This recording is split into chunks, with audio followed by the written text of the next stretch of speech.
धावत्या S T बसचे steering fail, काडी दौलत येथील घटना, चालकाचे प्रसंगावधानामुळे मोठी दुर्घटना टळली. पुसदाघरातून सुटणाऱ्या एस टी बसमध्ये बिघाड होण्याचे प्रमाण वाढले आहे. भर रस्त्यात एस टी बस पंक्चर होणे, ब्रेक फेल, तांत्रिक समस्या नित्याचेच झाले आहेत. पुसदाघरातून सुटलेल्या धावत्या एस टी बसचे स्टेअरिंग फेल झाल्याची घटना आज शुक्रवार 28 फेब्रुवारी रोजी सकाळी 8 वाजताच्या सुमारास काडी दौलत पोखरी रस्त्यावर आश्रम शाळेजवळ घडली.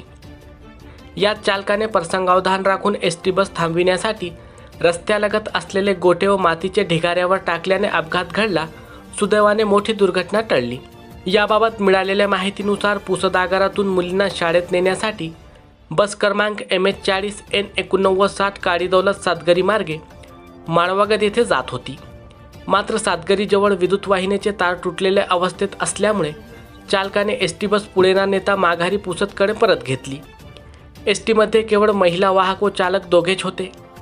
काडी दौलतकडे येत असताना बस स्टँडपासून काही अंतरावर आश्रमशाळेजवळ अचानक धावत्या एस टी बसचे स्टेअरिंग फेल झाले व एस टी बस अनियंत्रित झाली.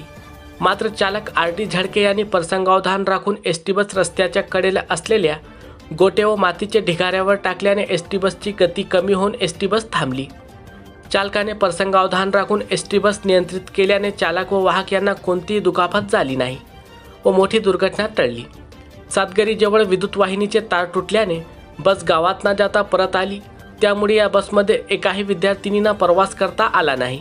जर बसमध्ये शाळेच्या विद्यार्थिनी असते तर मोठी दुर्घटना घडली असती, अशी प्रतिक्रिया व्यक्त केली जात आहे. शाळकरी विद्यार्थिनींना प्रवासासाठी चांगल्या प्रकारची एस टी बस देण्यात यावी, अशी मागणी विद्यार्थिनी पालक शिक्षक करीत आहे.